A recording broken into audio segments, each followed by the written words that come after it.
नमस्कार, मी पंजाब डक. आज आहे 9 मार्च 2026. मी माझ्या शेतामध्ये आणि आता काय झालं, महाराष्ट्रातल्या सर्व शेतकऱ्याचा हरभरा काढणी चालू आहे, गहू देखील काढणी झालेला आहे.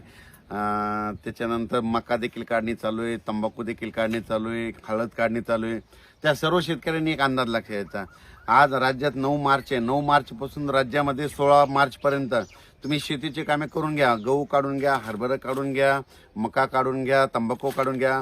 कारण की राज्यामध्ये 17 मार्च ते 25 मार्चच्या दरम्यान वातावरण खराब होणार आहे. काही काही ठिकाणी पाऊस पडणार आहे, कुठं रिमझिम पडणार आहे, काही भागात गारपीट होणार आहे, कुठं निरंक राहणार आहे, काही भागांना सोडून देणार आहे, कुठं नुसतं वारं सुटणार आहे. म्हणून हा अंदाज लक्षात यायचा. मग राज्यात पाऊस कसा येणार आहे तर राज्यात सांगायचं झालं तर 16 मार्चला राज्यामध्ये वातावरणात बदल व्हायला सुरुवात होईल. 16 मार्चला ढगाळ परिस्थिती राहील, पण 17 मार्चला मात्र वर्धा जिल्हा, नागपूर जिल्हा, भंडारा जिल्हा, चंद्रपूर जिल्हा, यवतमाळ जिल्हा, वाशिम, हिंगोली, नांदेड, परभणी, अकोला, अमरावती, बुलढाणा ह्या जिल्ह्यामध्ये काय होणार आहे म्हणजे 17, 18, 19च्या दरम्यान काही ठिकाणी पाऊस सुरू होईल, कुठं रिमझिम पडेल, काही ठिकाणी वादळी वारं सुटेल. म्हणून हा अंदाज पूर्व विदर्भ आणि मराठवाड्यातल्या काही जिल्ह्यातल्या शेतकऱ्यांनी लक्षात द्यायचा. 17, 18, 19, 20च्या दरम्यान. त्याच्यानंतर ह्याच जिल्ह्यामध्ये 22, 23, 24च्या दरम्यान परत पावसाचं वातावरण तयार होणार आहे. म्हणून हे लक्षात येतं. म्हणजे 2 टप्प्यात पाऊस येणार आहे. एकदा येणार आहे 17, 18, 19, त्याच्यानंतर 22, 23, 24च्या दरम्यान पूर्व विदर्भ, पश्चिम विदर्भ आणि मराठवाडा ह्या जिल्ह्यामध्ये येणार आहे. त्याच्यानंतर आपण उत्तर महाराष्ट्राकडे वळू.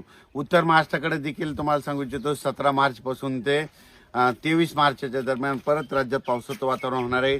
काही भागामध्ये गारपीट होणार आहे, काही ठिकाणी वारं सुटल, कुठं रिमझिम पाऊस पडेल, काही भागांना सोडून देईल.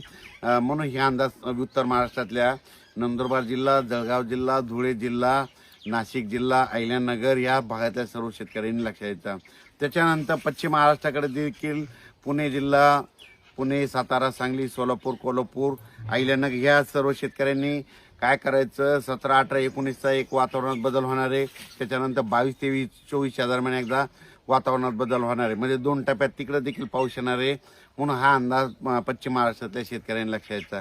त्याच्यानंतर धाराशिव जिल्हा, जालना जिल्हा, संभाजीनगर, बीड जिल्हा, परभणी जिल्हा, लातूर जिल्हा ह्या 4-5 जिल्ह्यातल्या मराठवाड्यातल्या शेतकऱ्यांनी काय करायचं, 17, 18, 19च्या दरम्यान एकदा पावसाचं वातावरण तयार होणार आहे. आणि त्याच्यानंतर 22, 23, 24च्या दरम्यान एकदा पावसाचं, म्हणजे 2 टप्प्यामध्ये ह्या भागात देखील पावसाचं वातावरण तयार होणार आहे. म्हणून हा अंदाज लक्षात येतं. म्हणजे सांगायचं झालं तर माझी सर्व